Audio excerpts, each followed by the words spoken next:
Sino pinakagwapo? Tapos pag may sabihin ako, ano nyo naman, sige. Pero, I can answer that. Pinakagwapo talaga ng mukha, guys, si Will. Grabe naman na, tinakpan mo na ang mukha ko ba? Hindi ba? Si Will talaga, is na-appreciate ko siya later on. Kasi yung inis ko sa kanya, guys, grabe talaga, nang-iinis siya. Like, inaasar niya ako palagi. Like, as in, always. Like, every single day. Hindi kumpletong araw niya pag hindi niya ako iniinis. Ganun siya.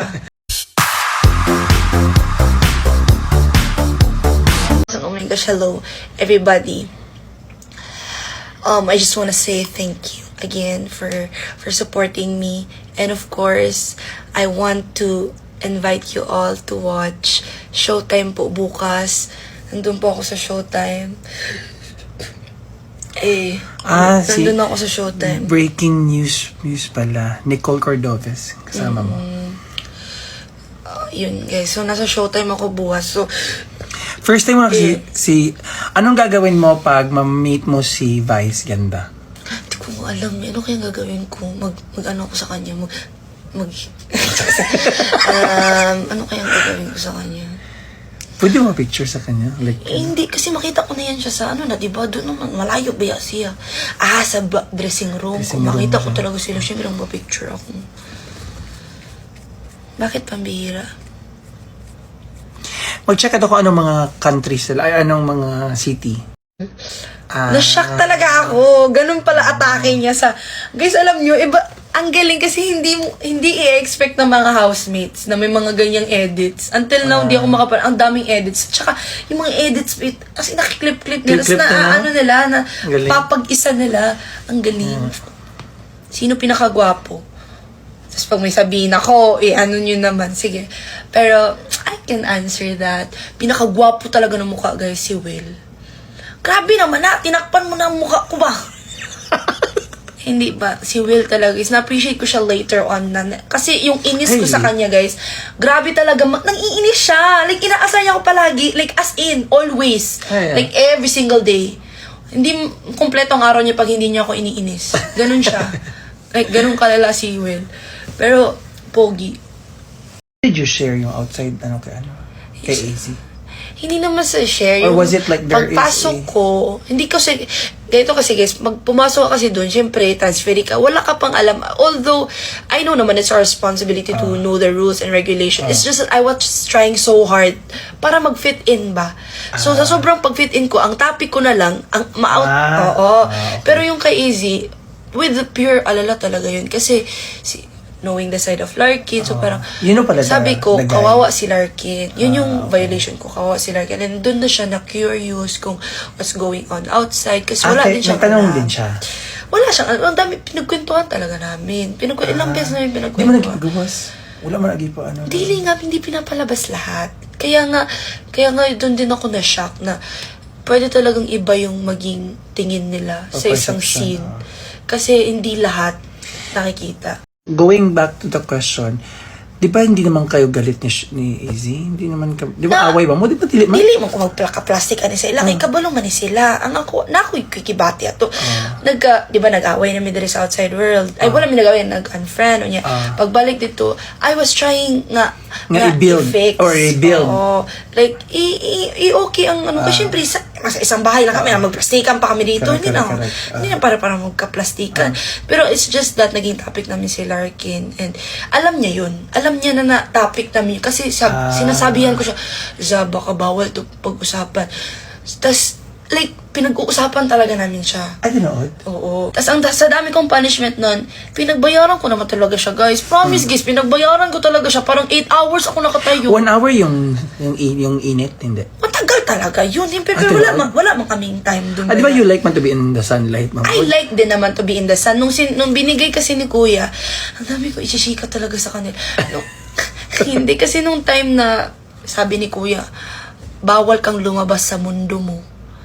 Bayut. Ang ako lang yung gibuhat ato, pagawas daw sa garden, is nandun na ako sa mundo. So ikaw, abi lang ni mo na sa garden. You thought that dito man ang mundo. Tapos bawal lumabas. So, you interpreted it naandun lang talaga sa garden lang talaga. Oo, kasi you don't want any more violations. You don't want any more mistakes. Okay. So, nung sinabi ni Kuya na bawal lumabas, so, may interpretation is like, bawal ako lang. Stay lang there. Yes. Bawal ako lumabas. Kahit na mainit nun, ginawa ko na lang. Ako guys, kung kilala nyo kasi ako, pag may problema ako, never ako naiiyakan ko yan. Like, kung malala na talaga, doon ako iiyak. Pero pag under pressure ako, tinatry ko talaga ang, ang parang tawag niyan? Parang coping mechanism ko, itatawa ko talaga siya. So, nung time na yon nagsasunbathing na lang talaga ako, guys. Like, as in, may time pa yun na sinabihan ako ni Kuya, kasi tawa lang ako ng tawa, guys. Parang ako yung hindi pinarusahan ba? Parang masaya pa siya sa parusa niya. Parang ganun yung si Kuya, nagalit si Kuya, guys. Kasi sabi niya, bakit masaya tong bata na to? Pinaparusahan naman. Kasi nga ganun ako na tao. Hanggang sa sinabihan ni Kuya, Shubi, hindi mo ba siniseryoso ang parusa ko? Ganun. Doon ako na, hala, baka kailangan ko mag-cry. Like, syempre, minsan, kailangan ko din i-acknowledge na masakit naman talaga, guys, yung parusa, guys. Sakit talaga. As in, sobra kahirap nun, guys. As in, mainit pa. Tapos, hindi lang yan, guys. Pinaano pa nila ako. Pinalinis ng buong bahay. Bukod sa pinalinis ako ng buong bahay, dala-dala ko yung para ako nakagown nga nakapitikot, guys. Tapos, dala-dala ko siya. Tapos, pag afternoon, hindi pa rin natatapos si Kuya. Gusto niya pa maglinis ako ng tawag niya, ng window. Sakto nung naglinis ako ng window, guys, na si Ralph kasi, late ko na siya naging close.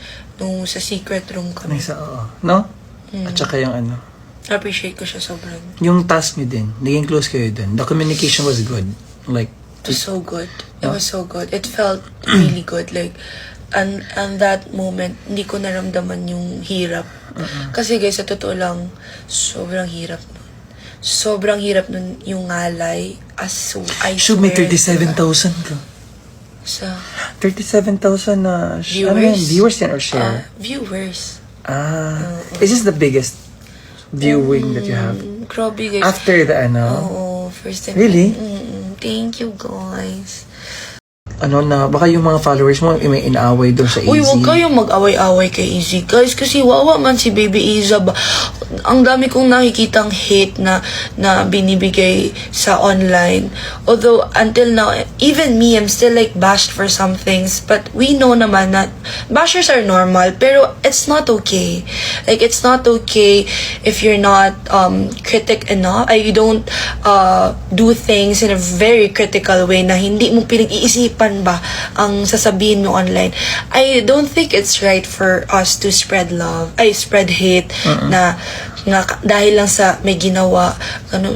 May masamang tao, may mabuting tao, may lahat naman ng tao grabe na parang paano naman ako yan, guys. Elvis Presley.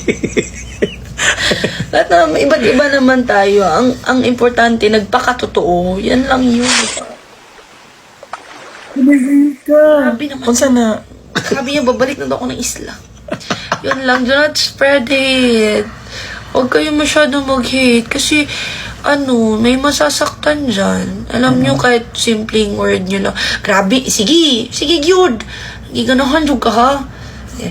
Siyempre, konting hate nyo lang, guys, it will affect us. All of us housemates know that PBB is a good show talaga, guys. Where it's a good platform for us to, show ourselves to people, prove what we can do. But at the same time, all the housemates are all vulnerable, like they're all sensitive. So going outside, it's nice to feel loved. I'm really grateful. I'm still overwhelmed with the love. Pero if it's hate that they're gonna receive, I don't think it will be okay. invite mo naman sila kailan yung big night.